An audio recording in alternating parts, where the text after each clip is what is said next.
आदरणीय यश जी के आदेश पर खड़ा हुआ हूँ। आप सभी को प्रणाम करता हूँ। आदरणीय के आदेश पर खड़ा हुआ हूँ, लेकिन इस देश के संविधान का ऐसा आदेश है जिसको ये जनता जनार्दन आदेशित नहीं करती, उसको देश पर शासन करने का भी अधिकार नहीं मिलता। एक बार आपकी तालियों का आदेश मुझ तक पहुँचे तो फिर मैं प्रारंभ होना चाहता हूँ।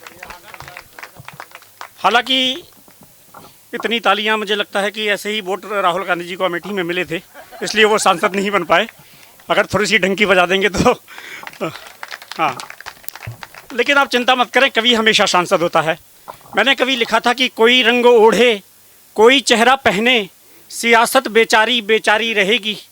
कोई रंग ओढ़े कोई चेहरा पहने, सियासत बेचारी बेचारी रहेगी। हमें चाहे जितने फसादों में झोंके, हमारी मोहब्बत ही भारी रहेगी। और ये नफरत की काली अंधेरी है दुनिया, मोहब्बत का लश्कर हम लेकर चले हैं। जमी पर हुकूमत रहे चाहे जिसकी, दिलों पर हुकूमत हमारी रहेगी। जमी पर हुकूमत रहे चाहे जिसकी, दिलों पर हुकूमत हमारी रहेगी। जमी पर हुकूमत रहे। लेकिन कवि सांसद होता जरूर है, लेकिन किस संसद का होता है? 4 पंक्तियों में बताना चाहता हूँ कि खुशबू हुए तो सांसों की हम जद में आ गए। खुशबू हुए तो सांसों की हम जद में आ गए। आंसू बने तो दर्द की सरहद में आ गए। और जब से हमें मीत तुमने मन का चुन लिया, जब से हमें मीत तुमने मन का चुन लिया, हम भी तुम्हारे प्यार की संसद में आ गए।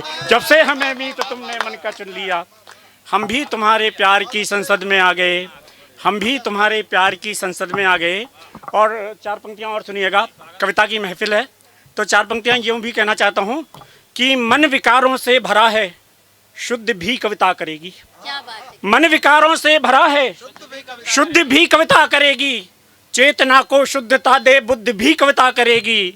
मन विकारों से भरा है, शुद्ध भी कविता करेगी। चेतना को शुद्धता दे, बुद्ध भी कविता करेगी। और आत्मा में स्वार्थ के जो बीज बोने में लगे हैं, वक्त के उन तेवरों से युद्ध भी कविता करेगी। वक्त के उन तेवरों से युद्ध भी कविता करेगी। वक्त के उन तेवरों से युद्ध भी कविता करेगी। और जब कविता युद्ध का दायित्व निभाती है तो कवि को फिर कविता लिखनी कैसी चाहिए? मैं क्या लिखता हूँ सुनिएगा कि 5 जन्य में स्वर फूंका है, राम धनुर्संधान लिखा। 5 जन्य में स्वर फूंका है, राम धनुर्संधान लिखा। भगत सिंह की फांसी गाई, शेखर का बलिदान लिखा। और दुनिया मेरे हाथ में शाही देकर बोली प्रेम लिखो। कलम लहू में डुबो के लेकिन मैंने हिंदुस्तान लिखा। कलम लहू में डुबो के लेकिन, कलम लहू में डुबो के लेकिन मैंने हिंदुस्तान लिखा। लेकिन वो हिंदुस्तान दिखा कैसा?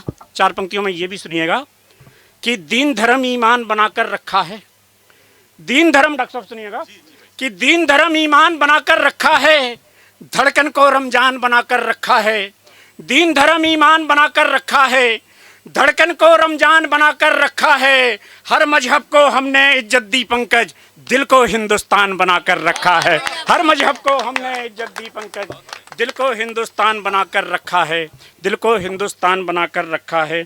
दिल को हिंदुस्तान बनाकर रखा है।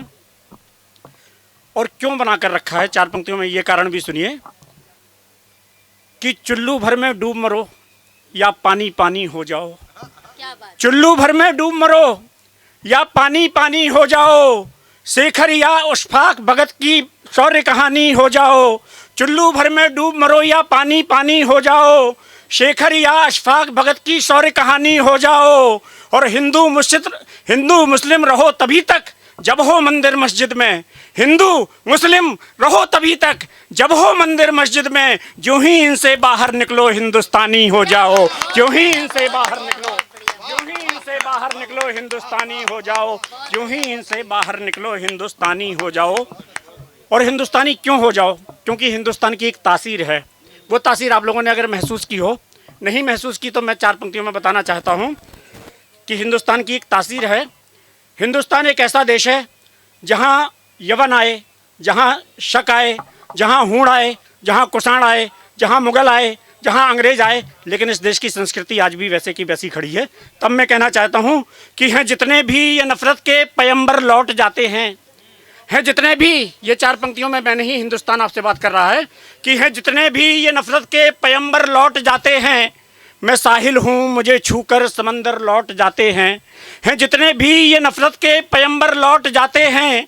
मैं साहिल हूँ मुझे छूकर समंदर लौट जाते हैं, और शिकस्तें दे के दुनिया को जो आते हैं यहाँ पंकज, शिकस्तें दे के दुनिया को जो आते हैं यहाँ पंकज, यहाँ होकर शिकस्ता वे सिकंदर लौट जाते हैं, यहाँ होकर शिकस्ता वे सिकंदर लौट जाते हैं, यहाँ होकर शिकस्ता वे सिकंदर लौट जाते हैं। इस देश को कभी किसी बाहरी ताकत से खतरा नहीं रहा, इस देश को जब भी खतरा रहा हमारे अंदर से रहा। एक भाईजान हमारे वहाँ खड़े हो जाते हैं हैदराबाद में कि कोई मेरी गर्दन पर छुरी भी रख दे तो भी मैं भारत माता की जय नहीं बोलूँगा। एक दूसरे हमारे उत्तर प्रदेश की विधानसभा में खड़े हो जाते हैं और कहते हैं कि कुछ भी हो जाए हम वंदे मातरम नहीं गाएंगे क्योंकि हमारा मजहब हमें गाने की इजाज़त नहीं देता। मैं 4 पंक्तियां इस देश की शहादत की ओर से इस देश की सियासत को सौंपना चाहता हूं। जब इस देश की विधानसभा में खड़ा होकर कोई विधायक, जिसको कानून बनाने का अधिकार है, जिसको ये कानून बनाना चाहिए था कि इस देश में जो वंदे मातरम नहीं गाएगा उसको इस देश में रहने का अधिकार नहीं होगा, वो जब विधानसभा में खड़े होकर ये कहता है तो कहीं सीमाओं पर कहीं सैनिकों की आत्माएं रोती होंगी। उस सैनिक की आत्मा की ओर से मैं 4 पंक्तियों में इस देश की शहादत की ओर से इस देश की सियासत को उत्तर देना चाहता हूँ। अगर 4 पंक्तियों में उत्तर ठीक मिले तो फिर अब तक जो आपका समर्थन नहीं उठा हो मैं देखना चाहता हूँ। सुनिएगा, सुनना भैया। कि सियासत की कलम से तू हर एक मजमून लिखता है। इस देश की शहादत क्या कहती है कि सियासत की कलम से तू हर एक मजमून लिखता है, बदल जाए जो वोटों में वही कानून लिखता है। सियासत की कलम से तू हर एक मजमून लिखता है, बदल जाए जो वोटों में वही कानून लिखता है, बदल जाए जो वोटों में वही कानून लिखता है। और जुबां से अपनी जिसको तू बयां भी कर नहीं सकता, वो वंदे मातरम सरहद पे मेरा खून लिखता है, वो वंदे मातरम सरहद पे मेरा खून लिखता है, वो वंदे मातरम सरहद पे मेरा खून लिखता है, वो वंदे मातरम सरहद पे मेरा खून लिखता है। तब ऐसे लोगों को मैं 4 पंक्तियों में उत्तर देना चाहता हूँ।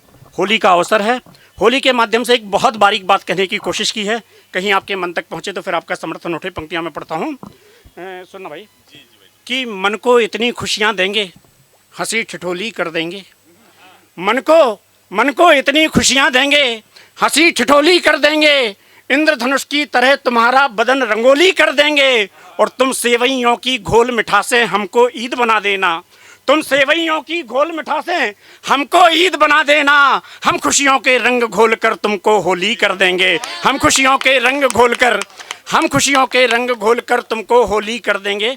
लेकिन होली करेंगे कैसी? 4 पंक्तियां वो भी देखिए। कि भावों में वो पावनता हो हर मन गंगा हो जाए, भावों में वो पावनता हो हर मन गंगा हो जाए, भावों में वो पावनता हो हर मन गंगा हो जाए, देश दीप की लौ पर पंकज देह पतंगा हो जाए, और शौर्य प्रेम और खुशहाली के हों वे रंग पिचकारी में, शौर्य प्रेम और खुशहाली के हों वे रंग पिचकारी में, जिस पर भी जलधार गिरे वो सख्त तिरंगा हो जाए, जिस पर भी जलधार गिरे वो सख्त तिरंगा हो जाए, जिस पर भी जलधार गिरे वो सख्त तिरंगा हो जाए। और तिरंगा है क्या? 4-6 पंक्तियों में तिरंगे का स्वरूप भी देख लें। फिर एक विशेष कविता के लिए एलिश ने आदेश किया, वो कविता मैं आपको सुनाकर आपसे विदा लेना चाहता हूँ। तिरंगा है क्या? केसरिया आह्वान शौर्य का हिंदू की है आन। हमारे देश के बड़े कलमकार हुए श्रद्धेय उर्मिलेश जी, उन्होंने कहीं लिखा कि केसरिया हिंदू हुआ, हरा हुआ इस्लाम, रंगों तक पर लिख गया जाति धर्म का नाम। जब भी मैंने उनकी ये पंक्तियाँ सुनी मुझे लगा जैसे किसी ने तिरंगे के टुकड़े करके अलग अलग चीथड़े लटका दिए हों। मैंने वो चीथड़े उठाकर उनको एक सिल्ले का एक स्वरूप देने का प्रयास किया। अगर ठीक ठीक स्वरूप बना हो तो फिर आपका समर्थन उठे। पंक्तियाँ मैं पढ़ता हूँ। कि केसरिया आह्वान शौर्य का हिंदू की है आन, श्वेत रंग प्रतीक शांति का ईसा का अरमान, हरे रंग में महक रहा है मोमिन का ईमान, और चक्र में छुपा हुआ है सिखों का बलिदान, तो सारे जग में बना तिरंगा भारत की पहचान। 3 रंगों ने जोड़ रखा है सारा हिंदुस्तान, 3 रंगों ने जोड़ रखा है सारा हिंदुस्तान, 3 रंगों ने जोड़ रखा है सारा हिंदुस्तान। एलिश ने एक विशेष कविता के लिए मुझे आदेशित किया है, मैं आपको सुनाना चाहता हूँ। उसकी भूमिका में एक मुक्तक में पढ़ना चाहता हूँ। इस देश के बेटे देश की सीमाओं पर प्राण देते हैं। लोग कहते हैं कि सैनिकों ने बलिदान दिया, लेकिन बलिदान सैनिक प्राण देते हैं, बलिदान कोई और देता है। कौन देता है? 4 पंक्तियों में सुनिएगा। कि बहन राखी के धागों के सभी दस्तूर दे आई, सैनिक कभी अकेला लड़ने नहीं जाता। माँ की ममता, स्नेह बंधु का, पिता का धीरज हार गया, और बहन के रक्षाबंधन की राखी का प्यार गया। बच्चों की मासूम उम्मीदें पत्नी का श्रृंगार गया, रण को सैनिक नहीं गया है, एक पूरा परिवार गया। रण को सैनिक नहीं गया है, एक पूरा परिवार गया। तो तब मैं कहना चाहता हूँ कि बलिदान कौन देता है कि बहन राखी के धागों के सभी दस्तूर दे आई, बहन राखी के धागों के सभी दस्तूर दे आई, कि एक माँ अपनी आंखों का चमकता नूर दे आई, और जरा सी कम नजर आई वतन के भाल पर लाली, सुहागिन झट से अपनी मांग का सिंदूर दे आई, सुहागिन झट से अपनी मांग का सिंदूर दे आई, सुहागिन झट से। एक बेटी आपने देखी होगी पिछले दिनों जब हमारे पुलवामा में हमला हुआ, तो एक बेटा देहरादून का शहीद हुआ जिसका नाम था विभूति शंकर डोंडियाल। उसकी पत्नी निकिता अग्रवाल के दृश्य पूरे दिन टीवी पर दिखाए गए। आप लोगों ने देखा होगा कि वो बार बार अपने पति के ताबूत को चूमती है, लेकिन एक बात कहती है कि विभूति तुमने मुझसे झूठ बोला, तुम मुझसे हमेशा कहते थे कि निकिता मैं इस दुनिया में सबसे ज़्यादा प्रेम तुम्हें करता हूँ, लेकिन आज मुझे पता चला कि आप मुझसे सबसे ज़्यादा प्रेम नहीं करते थे, आप अपने देश, अपनी माटी, अपने हिंदुस्तान को सबसे ज़्यादा प्रेम करते थे। आपने मुझसे झूठ बोला। जब मैंने पूरे दिन सुबह से शाम तक ये सुना कि आपने मुझसे झूठ बोला, आपने मुझसे झूठ बोला, तो मुझे लगा कि वो पति जो ये दावा करता था कि वो अपनी पत्नी को सबसे ज़्यादा प्रेम करता है, और पत्नी को ये लगता था कि वो अपने देश, अपने हिंदुस्तान से सबसे ज़्यादा प्रेम करता है, उस पत्नी की, उसकी दृष्टि में उस पत्नी की छवि कैसी रही होगी, वो छवि मैं आपके बीच बनाने की कोशिश करता हूँ। कहीं अगर ठीक ठीक बने, आपके मन तक पहुँचे तो फिर आपका समर्थन उठे। आगरा में खड़ा हूँ, मैं शुरू करता हूँ। देखिएगा कि वो पति जो ये सोचता है कि वो अपनी पत्नी को सबसे ज़्यादा प्रेम करता है, लेकिन पत्नी को ये लगता है कि वो हिंदुस्तान से सबसे ज़्यादा प्रेम करता है, उसकी छवि उसकी दृष्टि में क्या रही कि अधर गुलाबी जयपुर उसके आँखें नैनीताल, अधर गुलाबी जयपुर उसके आँखें नैनीताल, मन है गहरी झील भावना लगती है भोपाल, गुलमर्गा की बर्फ सरीखे उसके गोरे अंग, ऋषिकेश की गंगा जैसा है आँखों का रंग, दिल में फैला दिल्ली जैसा भावों का विस्तार, मन में उसके लखनऊ जैसा गंगा जमुनी प्यार, अंतस में पंजाब की मस्ती बदन अवध की शाम, और प्रेम से भरे हृदय में है वृंदावन धाम, तो स्वाभिमान से तने शीश से झांके राजस्थान, एक लड़की में देखा मैंने पूरा हिंदुस्तान, एक लड़की में देखा मैंने पूरा हिंदुस्तान। आइए इस यात्रा पर और आगे चलते हैं। भाल की बिंदी दमके जैसे अरुणाचल की घाटी, दाईं बाईं दोनों बाहें गुवाहाटी चौपाटी, बांध रखा है उसने अपने केशों में मेघालय, बांध रखा है उसने अपने केशों में मेघालय, काशी की पावनता मन में मानस अडिग हिमालय, आँख का काजल लगता जैसे हो बंगाली जादू, और हिमाचल सा मुखमंडल कर दे मन बेकाबू, भोजपुरी बोली के जैसी अंतर मन में गूंजी, भोजपुरी बोली के जैसी अंतर मन में गूंजी, प्यार की जीवित प्रतिमा हमको लगती चेहरा पूंजी, सांसों में मैसूर का संदल लगता घुला घुलासा, गोवा के मौसम के जैसा यौवन धुला धुलासा, झारखंड के जंगल जैसी मन की भूल भुलैया, तमिलनाडु की नृत्य कलासी नाचे ताता थैया, प्रयागराज सा पावन संगम रूप सुगुण यौवन का, और बरसाने को जपता रहता जिसके मन का, तो तमिल तेलुगु सी प्रांजल है हिंदी सी आसान, एक लड़की में देखा मैंने पूरा हिंदुस्तान, एक लड़की में देखा मैंने पूरा हिंदुस्तान।